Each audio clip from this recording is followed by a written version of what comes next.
네, 오늘 금요 능력 기도에 오신 여러분에게 하나님의 큰 은혜와 축복이 있기를 바랍니다. 기도해야 됩니다.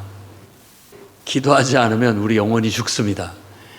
기도해야 뭔가가 일어나고 또 하나님의 역사가 우리 교회나 또 여러분의 가정이나 우리의 삶에 이루어질 수 있습니다. 기도하지 않으면 우리가 주님과 동행할 수 없고 주님의 역사를 이루기도 어렵습니다. 그래서 기도하는 가운데서도 이 금요 능력 기도회 때 누가복음 말씀을 여러분과 나누라는 그런 감동을 받고 이제 누가복음 말씀으로 여러분과 함께 은혜를 나누려고 합니다. 이 누가복음은 우리가 말한 것처럼 책 제목에도 나와 있는 것처럼 누가라는 12제자가 아닌 의사 누가가 썼다고 알려져 있습니다. 그는 사도행전에도 그 이름이 나오는데 바울이 2차 전도 여행 때 이 누가와 함께 동행을 하기 시작했다라는 걸 알 수가 있어요. 잘 알다시피 여러분 사도행전도 바로 이 누가복음과 함께 사도행전도 누가가 기록을 했다는 것을 알 수가 있습니다. 누가복음을 기록하면서 그도 정말 이 처음부터 목격자와 말씀에 일꾼된 자들이 많은데 나도 이것을 차례대로 잘 정리해서 말해줘서 어떤 데오빌로라고 하는 수신자 그에게 자신이 알고 있는 믿음 또 예수님에 대해서 알고 있는 사실 어떤 신앙에 대해서 좀 더 확실하게 하려고 한다라고 말하고 있습니다. 4절 말씀 보면 이미 알고 있는 바를 더 확실하게 하려 합니다 라고 그렇게 기록하고 있어요. 여러분도 다 나름대로 교회 오래 다녀서 어려서부터 배워서 뭔가 알고 있을지는 모르겠습니다. 하지만 한번 여러분 자신을 점검해 보시고 더 분명하게 확고하게 여러분 믿음을 세울 수 있기를 바랍니다. 그게 어떻게 보면 매번 반복해서 드리는 예배나 또 반복해서 듣는 설교의 목적일 수 있어요. 알고 있는 것일 수 있어요. 그런데도 내가 미비할 수 있고 놓친 것이 있을 수 있고 아직 부족한 것이 있을 수 있어요. 그런 것들을 더 보충해서 더 확실하게 만드는 것이 어쩌면 우리가 매주 또 충실하게 이렇게 기도 생활을 하고 예배 생활을 하는 데에 있어서의 어떤 선한 목적이라고 할 수 있겠습니다. 이 예배를 통해서 여러분들의 믿음이 더 확고해지기를 주의 이름으로 축원합니다. 아멘. 부족한 부분들이 더 메꿔져서 더 힘있고 정말 오늘 예레미야 말씀처럼 쇠기둥같이 돛 성벽같이 그냥 튼튼해서 절대 흔들림이 없는 무너짐이 없는 그런 믿음으로 세워질 수 있기를 바랍니다. 오늘 사가랴와 엘리사벳이라는 두 부부의 이야기로 누가복음은 시작하고 있습니다. 그 두 부부의 이야기를 하려는 것은 바로 침례 요한이 출생하는 것에 대한 얘기를 하려고 하기 때문에 그렇습니다. 근데 사가랴와 엘리사벳을 성경에서 묘사할 때 하나님 앞에 이 두 사람은 의인이니 모든 계명과 규례대로 흠이 없이 행하더라라고 그렇게 칭찬을 합니다. 아주 흠 없이 경건한 믿음 생활을 잘하는 그런 레위 지파의 또 엘리사벳은 또 아론의 직계 후손으로서 아주 신실한 믿음을 가진 사람이었다라는 걸 알 수 있습니다. 여러분들도 많은 사람이 있지만 그 중에 여러분들도 이런 정말 누구 못지않게 경건하게 정말 성실하게 충성되게 하나님을 믿는 사람이 되시기 바랍니다. 그걸 성경에서는 알곡이라고 해요. 여러분들이 그런 분들이 다 되기를 바랍니다. 아니 모두가 다 그렇게 돼야 되겠죠. 예수 믿는 사람은 다 그렇게 돼야 돼요. 흐지부지하고 적당히 하고 대충 하고 이런 것들이 좀 싹 정리가 돼서 항상 교과서적이면서도 또 성실하고 분명하고 확고한 믿음을 가져야 이 험한 세상에서 여러분 믿음을 지킬 수 있습니다. 안 그러면 다 여러분 세상적인 믿음 영향받아서 또 육신적이고 인간적이고 자기중심적인 신앙으로 하나님을 섬기는 것이 아니라 내 마음대로 하는 신앙이 돼버리고 말 거예요. 오늘 말씀을 통해서 우리 신앙을 점검하고 저와 여러분이 하나님 앞에 바로 설 수 있는 그런 결단의 시간이 되기를 바랍니다. 첫 번째로는 여러분 어떤 상황에도 하나님께 기도하는 것을 실천하시기 바랍니다. 100번을 말해도 내가 지금 매일같이 규칙적으로 기도 생활을 하고 있지 않다면 지금 온전한 신앙이 아니에요. 내가 교회는 다니고 있고 그러다가 천국 가겠지라고 막연하게 생각할지 모르지만 위험합니다. 기도하지 않으면 안 돼요. 아니 목회자도 마찬가지예요. 매일 기도하고 예배하지 않으면 어느 날 보면은 아마 하나님이 계신가? 그러고 말 거예요. 장로님도 소용없습니다. 주일날 예배 드리고 그거 하나라고 어떤 것이 된다라고 생각하면 착각입니다. 매일 정말 교회에 나와서도 기도하고 그러지 않는다 할지라도 사정상 직장생활하고 바쁘게 산다면 어떻게든지 개인 기도 생활을 해야 됩니다. 오늘 여러분이 읽은 말씀을 우리가 5절부터 지금 25절까지 이렇게 쭉 이야기 속에 기도라는 말이 많이 나옵니다. 그러니까 이 사가랴는 제사장이었고 이제 자기의 순서를 따라 이 반차나 혹은 전례 이 어떤 이런 것은 자기 이제 순서가 돼서 자기가 하나님 앞에 예배하러 들어간 거예요. 그도 기도하는 사람이었고 또 그가 그런 직무를 맡아서 하나님을 가까이에서 예배하러 들어갔을 때 나머지 사람들은 그를 위해서 바깥에서 기도했다라고 얘기합니다. 목회자도 기도해야 되고 성도들도 목회자를 위해서 기도해 줘야 되는 겁니다. 다 같이 기도가 돼야 돼요. 우리가 지금 기도가 약해졌다면 다시 회개하고 자신을 돌아보고 반성하고 바로 서야 돼요. 나는 매일 기도하고 있는가? 나는 매일 정해진 시간에 하나님과 1대1로 만나서 기도를 하고 있는가? 라는 거예요. 교회에 제가 이렇게 업무를 보고 있노라면 계속 어떤 시간을 따라서 차가 한 대씩 들어와서 기도하고 가시고 또 누군가 와서 기도하고 가시고 기도하러 옵니다. 그분은 교회 와서 기도하는 것이 습관이 된 거죠. 또 어떤 분들은 집에서도 아침 저녁으로 기도하는 분들도 있습니다. 직장에 일찍 가서 아침에 기도하고 하나님 말씀을 보고 하루 일과를 시작하는 분들도 있습니다. 이런 좋은 습관들이 우리 몸에 배어서 기본적으로 하나님 앞에 하나님과 나와의 관계가 유지가 돼야 영이 살아나는 거예요. 영이 살아있는 거예요. 만일 그런 걸 하지 않고 습관을 따라 주일날 옛날부터 해왔던 것처럼 그냥 예배 참석하는 것만 하고 있다면 지금 여러분들의 영혼은 심각합니다. 고쳐져야 돼요. 지금 여러분 앉아있는 분들이 아니라 지금 영상으로 설교를 듣고 있는 분들도 마찬가지입니다. 자기를 돌아보고 점검하라고 하나님 말씀하십니다. 깨달아야 돼요. 내가 기도하지 않으면 지금 내 영혼은 질식해서 죽어가고 있는 거예요.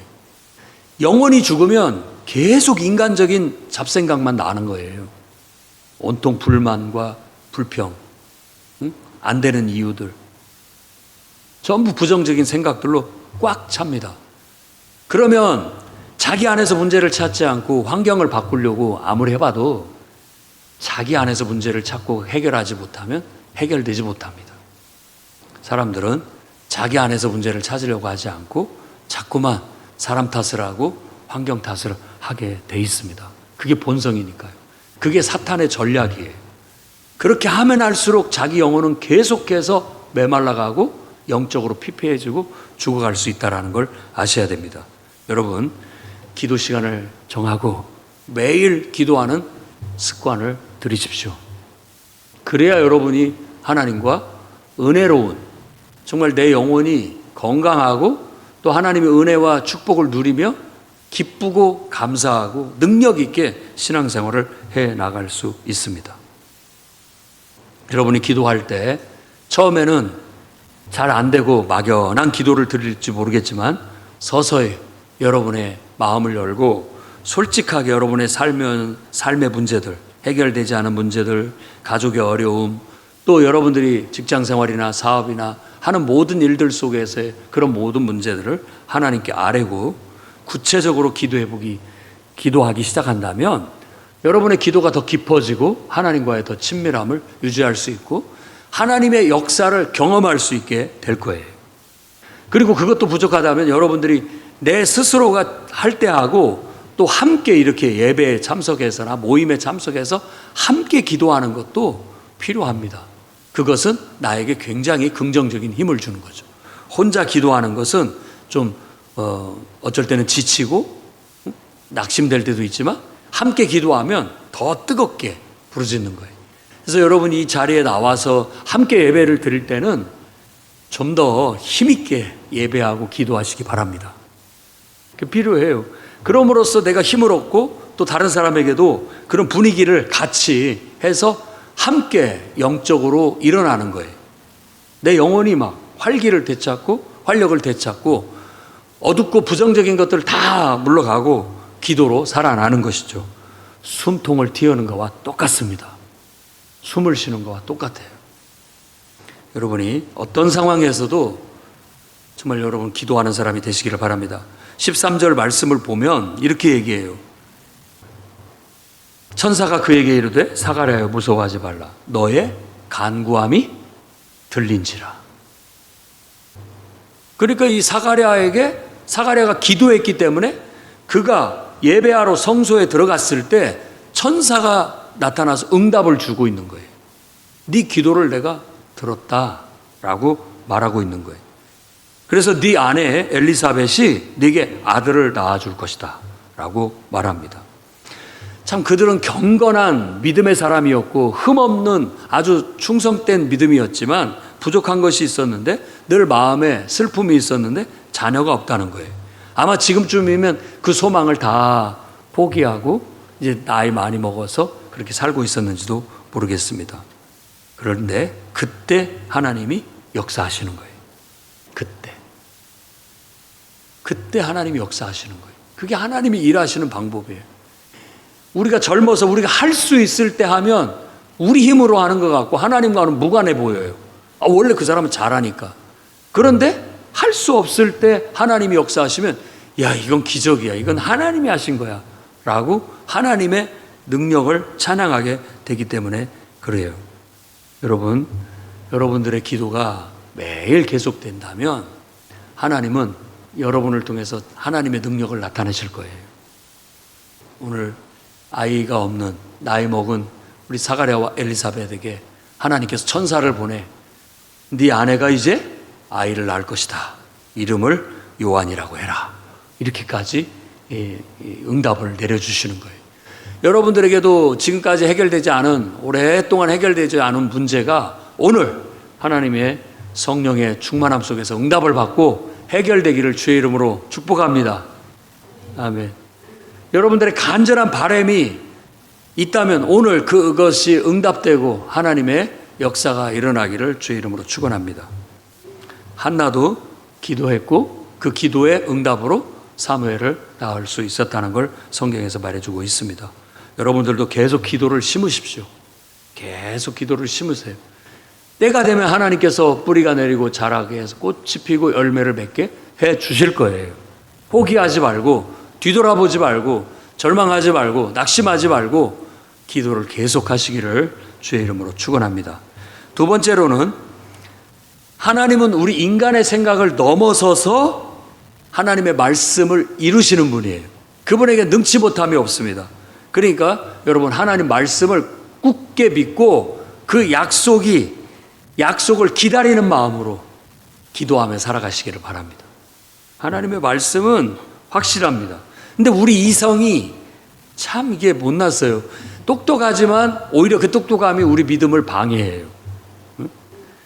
지금 이 사가랴를 보면 20절 말씀에 보라 이 일이 되는 날까지 네가 말 못하는 자가 되어 능히 말을 못하리니 이는 네가 내 말을 믿지 아니함이거니와. 때가 이르면 내 말이 이루어지리라. 사가랴가 그렇게 경건한 사람이고 기도하는 사람이었단 말이에요.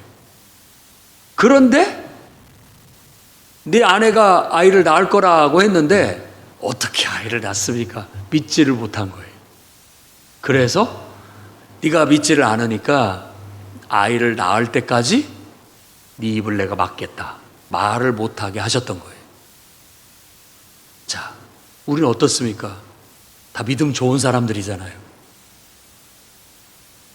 그런데 사가랴도 그렇게 믿음 좋은 사람인데 알고 봤더니 뚜껑을 열어봤더니 믿지를 않아. 이 상황에서 어떻게 보면 또 우리가 남의 이야기들은 잘 해줄 수 있어요. 충고도 잘하고 겉면도 잘해요. 근데 정작 자기한테 그런 일이 닥쳤을 때는 자기도 그걸 못해내는 거예요. 그런 모습들이 있죠. 우리 안에는 그런 연약함이 있습니다. 그러나 하나님은 능치 못할 것이 없는 분입니다. 불가능을 가능케 하시는 분이에요. 하나님이 우리에게 주신 약속의 말씀은 확실한 거예요. 그러니까 의심하지 않기를 바랍니다. 의심하지 않기를 바랍니다. 하나님의 능력을 제한하지 마세요. 우리의 생각이, 우리의 이성이 안 돼. 그냥 하나님 뭐 괜찮습니다. 저는 그냥 이런 대로 살지요. 이렇게 생각할지도 모르겠어요. 평상시 기도를 하는데도 뭐 안 들어주셔도 괜찮습니다. 이런 정도로.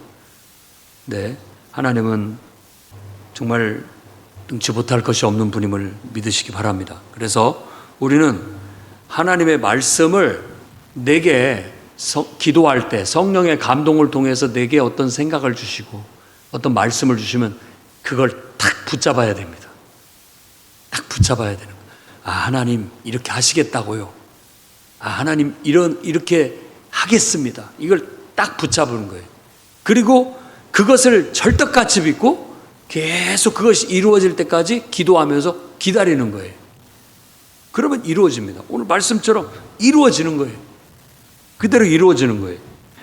우리가 얼마나 정말 하나님을 섬긴다고 하면서 하나님과는 무관하고 하나님은 저쪽에다 두고 내가 생각해서 알아서 믿어요. 내 생각으로 그냥. 그러니까는 하나님은 할 일이 없으신 거예요, 그냥. 우리가 하나님을 섬기는데도 불구하고 하나님하고는 무관하게 신앙생활을 하고 있다는 것이 어쩌면 이 사가랴를 통해서 우리가 우리 자신을 점검해야 할 부분인지도 모르겠어요.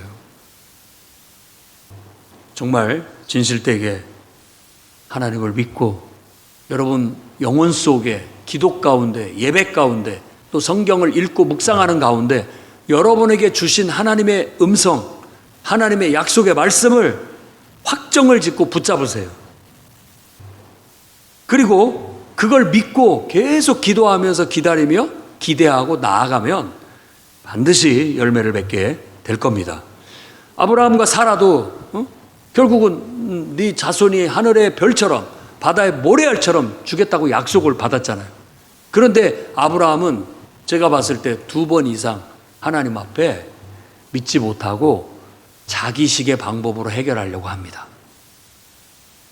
자식이 없으니까, 자기식이 없으니까 내가 내 종들 중에서 하나 아이를 내 양자로 삼아야 되겠다. 이런 식으로 해결을 하려고 했던 거예요. 또 여종 사라의 여종을 통해서 자손을 낳는 걸로 이게 하나님의 응답인가 보다라고 그렇게 받아들이게 되는 거예요. 그러나 그것은 아브라함이 스스로 생각해낸 방법이지 그건 하나님의 약속이 아니었던 거예요. 반드시 사라, 내가 약속한 것은 내 아내 사라를 통해서 낳은 아들, 그가 바로 약속의 후손이다 라고 분명하게 말하고 있는 것이죠. 그러니까 너무 인간적으로 생각을 해서 하나님께서 이런 식으로 그냥 해주실란가 보네 라고 우리식으로 자꾸만 하나님 말씀을 믿지 못하고 나가려는 그런 것들이 있을 수 있다는 거예요. 여러분에게도 혹시라도 그런 마음들이 있다면 오늘 확신을 가지고 하나님이 이렇게 말씀하시지 않았습니까? 하나님 저에게 이런 감동을 주시지 않았습니까? 하나님 내게 이런 확신을 주시지 않았습니까? 그대로 이루어 주십시오. 기다리고 또 기다리겠습니다. 주님이 원하시는 때, 정말 내가 알지 못하는 때 하나님께서 가장 좋을 때 역사해 주십시오 라고 기도할 수 있는 여러분이 되기를 바랍니다. 세 번째로는 하나님의 위대한 일에 쓰임받는 여러분이 되기를 바랍니다. 하나님은 눈에 보이지 않지만 보이지 않는 가운데 역사하시는 분이에요. 그런데 역대기에도 말하듯이 하나님은 전심으로 자기에게 향하는 자에게 능력을 베푸신다고 했어요. 그러니까 그 시대에 하나님이 어떤 일을 이루시려고 할 때 이렇게 준비된 사람을 들어 쓰신다라는 거예요. 그런 사람, 여러분이 되기를 바랍니다. 그런 사람이 여러분이 되기를 바랍니다. 그래서 하나님께서는 이 사가랴와 엘리사벳을 통하여 아들을 낳게 하셨고 그 아들을 통해서 하나님의 큰 뜻을 이루실 준비를 하셨어요. 그래서 16절, 17절 말씀 보면 이스라엘 자손을 주 곧 그들의 하나님께로 많이 돌아오게 하겠다 할 것이다. 그렇게 쓰시겠다는 거예요. 이 아이를 많은 사람이 하나님께 돌아오게 하는 일에 그가 쓰여질 것이다. 또 엘리야의 심령과 능력으로 주 앞에 먼저 와서 아버지의 마음을 자식에게 거스르는 자들을 의인의 슬기에 돌아오게 하고 주를 위하여 세운 백성을 준비하리라. 아멘. 성령의 충만함을 받고 능력을 받아서 엘리야처럼 막 능력을 행하고 하나님의 역사를 이루어서 결국은 정말 주님을 위해 세운 백성들을 준비하게 할 것이다. 주의 길을 준비하게 할 것이다. 이렇게 쓰임 받는다라는 걸 알 수 있죠. 여러분의 인생을 한번 보십시오. 정말 주님을 위해서 내가 뭘 하고 있는가? 주님을 위해서 나는 뭘 하고 있는가?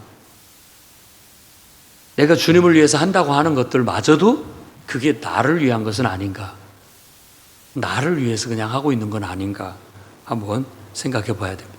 그러나 가장 위대한 인생은 하나님을 위해서 쓰여지는 겁니다.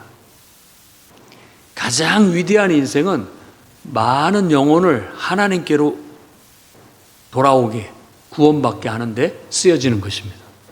그거보다 더 위대한 인생은 없어요. 여러분은 어떻습니까? 뭐 훌륭하고 돈 잘 버는 남들이 부러워하는 직장 또 직업 가지고 그냥 떵떵거리면서 사는 것이 인생의 목표라고 생각하십니까? 아니죠. 정말 내가 있는 곳에서 기도하고 한 영혼이라도 주님께로 인도해서 믿음으로 바로 세우는 것, 그것이 우리가 할 수 있는 가장 위대한 일이라는 거예요. 누구든지 할 수 있습니다. 영적으로 우리가 깨어서 기도하고 하나님의 음성을 들을 준비만 돼 있는 사람이라면 사가랴처럼 이렇게 하나님이 천사를 보내 혹은 하나님이 성령을 통해 우리에게 말씀하시는 거예요. 우리가 그걸 들을 수가 있고 그 말씀 앞에 순종할 수만 있다면 우리를 통해서 하나님은 위대한 역사를 이루어 낼 겁니다. 그러니 오늘 또 성령의 충만함을 구하십시오. 그리고 여러분에게 하나님께서 주시는 그 사명이 무엇인지 묻고 하나님의 음성을 듣고 여러분에게 하나님이 주신 은사들을, 성령의 은사들을 발휘하십시오. 그리고 내가 무엇을 하나님을 위해서 할 것인가 섬길 기회를 찾아보십시오. 그리고 여러분이 이 교회 안에서 정말 한 지체로서 각각 지체로서 자기의 역할이 무엇인지 충실하게 한번 감당을 해보십시오. 그러면 여러분들은 정말 하나님 앞에 값진 그야말로 위대한 여러분의 직업이 좋고 나쁘고 또 신분이 좋고 나쁘고를 떠나서 누구든지 그와 같은 일에 쓰여진다면 하나님 나라에서 별과 같이 귀하고 존귀한 자가 될 수 있다고 확실히 믿습니다. 사도 바울도 예수님을 믿는 자를 핍박하던 사람이었지만 하나님은 그를 깨뜨리시고 연단하시고 준비시켜서 정말 이방인의 사도로 사용하셨습니다. 오늘 여러분들도 어떤 삶을 살고 있는지 또 어떤 삶을 살아왔든지 하나님은 여러분을 준비하고 계시는 거예요. 깨뜨리기도 하시고 다듬기도 하시고 연단하기도 하셔서 여러분을 통해 하나님의 영광이 드러나고 많은 영혼들이 구원받는데 쓰여지는 여러분들이 되기를 바랍니다. 늘 성령 충만함을 잃지 마십시오. 성령의 음성을 무시하지 마십시오. 여러분에게 하나님이 주신 말씀을 귀담아 듣고 순종해 나갈 때 하나님이 여러분을 통해서 크고 놀라운 역사를 이루실 거예요. 우리 교회가 준비되어 있기를 바랍니다. 저와 여러분이 하나님이 역사하시려고 할 때 준비된 일꾼들이 있어서 하나님을 위해 쓰여지기를 주의 이름으로 축원합니다. 기도하겠습니다. 거룩하신 주님, 오늘 사가랴와 엘리사벳의 이야기를 통하여 하나님의 교훈을 우리가 받습니다. 주님, 우리의 기도가 약해졌는지 돌아봅니다. 매일같이 깨어서 하나님 앞에 간절한 마음으로 기도하고 있는지 돌아보게 하시고, 부족한 것들이 있다면 오늘 말씀 앞에 깨어지고 말씀 앞에 회개하고 말씀 앞에 순종하여 어떤 상황에서도 기도를 멈추지 않게 해 주시옵소서. 기도를 계속하게 해 주시옵소서. 주님, 우리의 생각을 뛰어넘는 하나님의 그 놀라운 능력을 우리 생각으로 제한하지 않게 해 주시옵소서. 믿음이 있노라고 하면서도 실제로 내 앞에 닥친 일들 앞에서는 믿음을 나타내지 못하는 연약한 자가 아니라, 눈앞에 불가능해 보여도 하나님은 하실 수 있다는 믿음을 갖고 하나님이 주신 말씀을 붙잡고 기도하며 기다릴 줄 아는 믿음의 사람이 되게 주시옵소서. 주여, 할 수만 있다면 주여 우리를 사용해 주시옵소서. 우리는 주의 종이오니 복음을 전하는 일에, 영혼을 구원하는 일에, 영혼을 세우는 일에 값지게 사용해 주시옵소서. 예수님 이름으로 기도드립니다.